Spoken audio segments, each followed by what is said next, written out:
Você sabia que tem como ganhar muito dinheiro todo mês com o YouTube sem precisar mostrar teu rosto? Pô, isso provavelmente você já sabe, quem me acompanha sabe disso. Você vai ficar assistindo vídeos sem ganhar nada em troca? Transforme o seu hobby em um negócio rentável no YouTube. Descubra como fazer isso pelo link na descrição. Mas antes, fique com o corte. Quando foi que tu percebeu que ser comediante no Brasil não ia ser uma coisa tão fácil assim? E se quando tu começou a apanhar muito, você pensou em desistir dessa arte e fazer outra coisa? Eu entendi que não ia ser tão fácil como foi, por exemplo, o que eu consumia. Porque quando eu comecei a fazer comédia, eu só fui fazer o que eu cresci assistindo. Eu via o Chico Anísio, eu via o Jô Soares, eu via o Costinha, eu via o Ari Toledo, eu via o Agildo Ribeiro lá. O Agildo Ribeiro no Cabaré do Barata era zoando, ele tinha fantoche dos políticos, era normal. Mas, na verdade mesmo, minha grande inspiração para ser comediante é a Revista Mad. Eu cresci lendo Revista Mad e isso foi o que moldou todo o meu humor, foi a Revista Mad. Então eu cresci nesse ambiente de humor e eu nunca vi nenhum comediante desses que eu citei, ou a Revista Mad, ou os Trapalhões, dizendo que foram processados por fazerem tal piada ou brincadeira. Eu nunca vi isso. Eu nunca vi nenhum dos comediantes que eu cresci assistindo falando disso. Então eu comecei a ser comediante e comecei a fazer minhas piadas achando que era normal.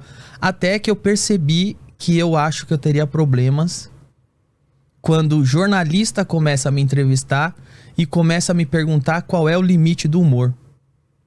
Eu entendi sempre, desde a primeira vez que eu vi essa pergunta, que era uma pergunta nova que estava surgindo e que era uma pergunta de regulação. Por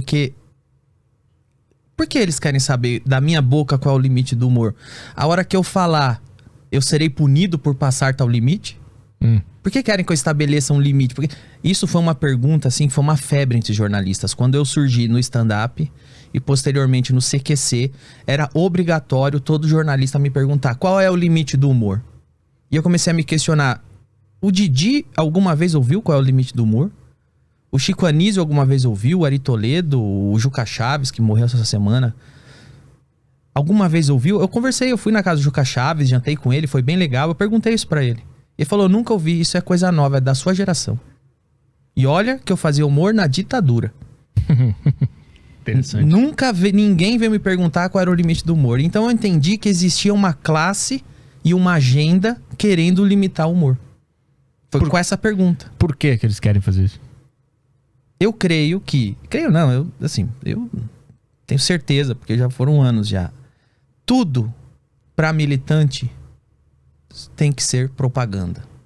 Você não pode fazer nada que não for propaganda. Você sabe que tem uma história que eu gosto muito, cara. Que essa história virou, inclusive, história em quadrinho pela DC Comics. É uma história real. Eu não vou lembrar o nome agora, mas se eu lembrar, eu te passo depois. Conta a história de uma pintora cubana que era pintora, era jovem, pintora na época da Revolução do Fidel Castro. Isso, história em quadrinho, saiu pela DC Comics. Faz anos que eu li. E aconteceu a Revolução, ela ficou do lado da Revolução, pintora e tal, deu certo. Agora o mundo vai melhorar, legal.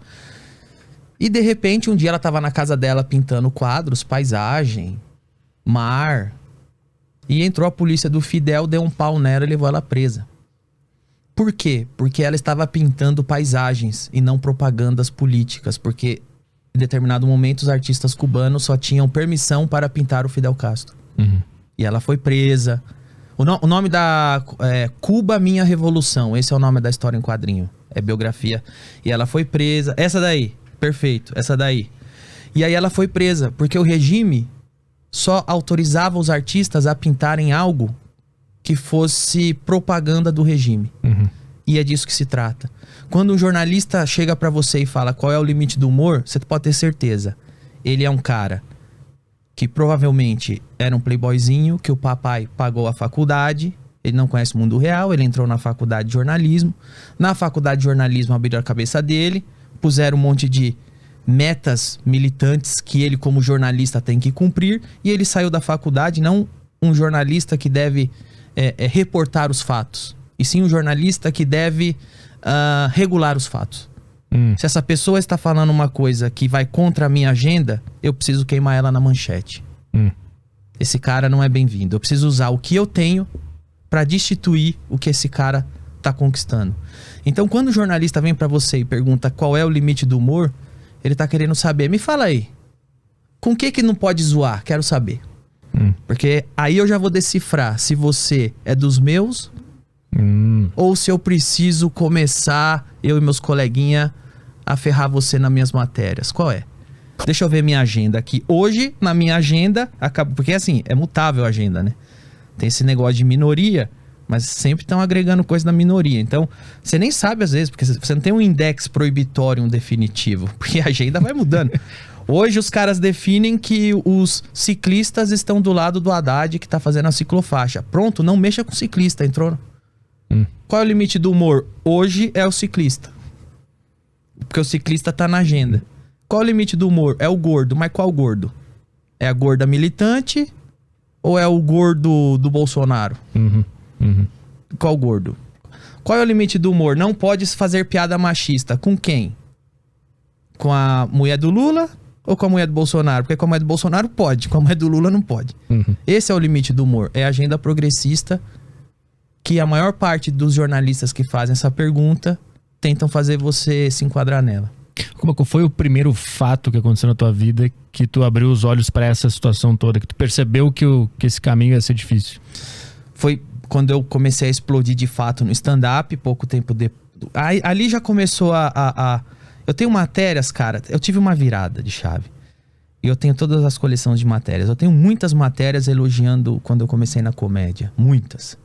Eu tenho matéria dizendo que eu era uma renovação na comédia. Eu tenho matéria de jornalista que ia me ver nos stand-up, que era uma coisa underground aqui em São Paulo, falando, fica de olho nesse cara é engraçado, esse cara fala dos temas e tal. Eu comecei no CQC, eu tenho uma série de matérias. O UOL, Folha de São Paulo, Mainstream, elogiando a forma que eu fazia o repórter inexperiente e tudo. Até um dia que em 2010 eu fui fazer o Politicamente Incorreto. Que a história desse show foi o seguinte, tinha o CQC em Brasília e na época da eleição proibiram a gente de falar de política. Isso me revoltou, falei, mas é um programa de política, de humor político e na época da eleição eu não posso tocar no assunto, porque é lei. Não podia fazer piada com os candidatos, Não né? pode fazer piada com os candidatos. Falei, não faz sentido. Tenta explicar isso pro americano. Não faz sentido, porque a eleição é a época que o candidato tem mais que ficar exposto. É igual você na feira. Você vai na feira, a hora que você quer levar o abacate pra casa, você tem que apalpar o abacate. A eleição é a hora que você vai levar uns candidatos pra casa. Você precisa colocar eles à prova, inclusive deixá-los expostos à piada, ao humor, que é a parte mais inofensiva de expor alguém. E não podia. Então eu me revoltei e falei, quer saber? Eu vou na frente do Congresso e vou fazer um show ao vivo, porque na internet não tem essa regulação. Aí eu peguei o Teatro Nacional em Brasília, em frente ao Congresso Nacional, na véspera da eleição daquele ano de presidente, e fiz o show. E naquele show eu falei de tudo que eu não via comediante falando. Eu falei que a Dilma era terrorista, falei que o Lula era bêbado, porque eu lembro que tinha uma tensão. Veio o Larry Hotter, que era da New York Times, uma vez citou que o Lula bebia muito e o Lula tentou expulsar ele do Brasil. Então eu falei, isso é um ponto de tensão, eu vou zoar isso daí. Então eu falei desse caso, falei de José Serra, falei de PSDB, falei do Collor, falei de ex-presidente, falei do Lula, falei da Dilma. Ali eu percebi que a chave virou, porque eu falei do Lula e da Dilma. Ali, quando os jornalistas viram falando algumas coisas, eu zoando esses nomes, eu percebi ali que no outro dia já começaram a falar, ih, esse cara tá falando uns bagulho que não pode. Mas quando que tu sentiu a mão do Estado nas tuas costas? Eu sempre senti, a primeira vez que fui fazer uma matéria no CQC, eu era um repórter inexperiente, né? E eu era provisório lá, eu era o único cara que não tinha um contrato.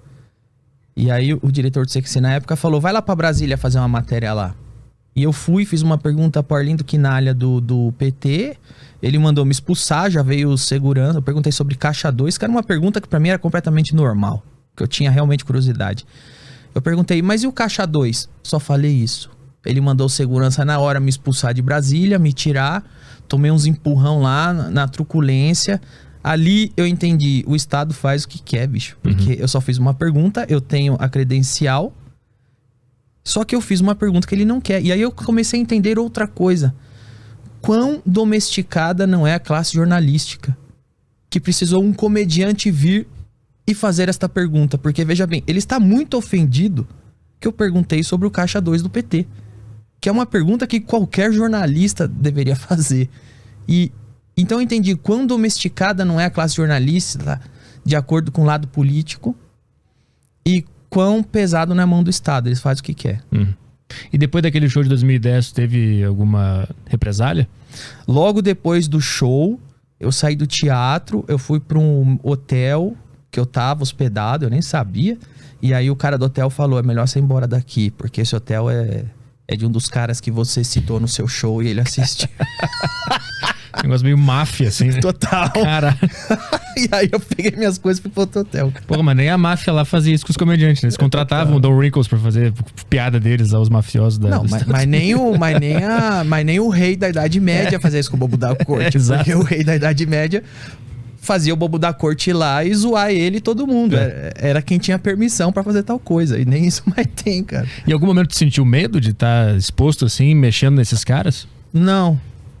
Não, cara. Não, medo não. Às vezes dá um... dá um impulso de fazer mais. É? Nunca dá vontade de, puta, melhor deixar pra lá, daqui a pouco eu apareço morto aí em algum lugar. Nunca passou na cabeça? Não. O que dá às vezes é pressão, porque fica uma pressão grande assim, fala, ih, agora eu perco meu emprego. Vixe, agora minha carreira foi pro saco. Mas, cara, nunca é planejado, é impulsivo, cara. Não é frio e calculado, assim. Claro, a gente, de maneira fria e calculada, escreve uma piada, porque a gente pensa pra escrever um setup e um punch. Mas os temas que a gente vai abordar, esses são escolhidos de maneira instintiva. Sim. Mas tu nunca teve nada, porque eu acho que é muito difícil o cara sofrer tanta pressão assim de políticos e de xingamentos e esse assédio jurídico também que você passa bastante e nunca cogitar parar. Isso é uma característica interessante. Mas eu acho que também, no fim das contas, é quem você é. Não é tão frio e calculado assim. Eu não vou parar, eu vou resistir e vou... Não é. É simplesmente quem eu sou. Eu não vou conseguir parar porque eu sou assim. É difícil.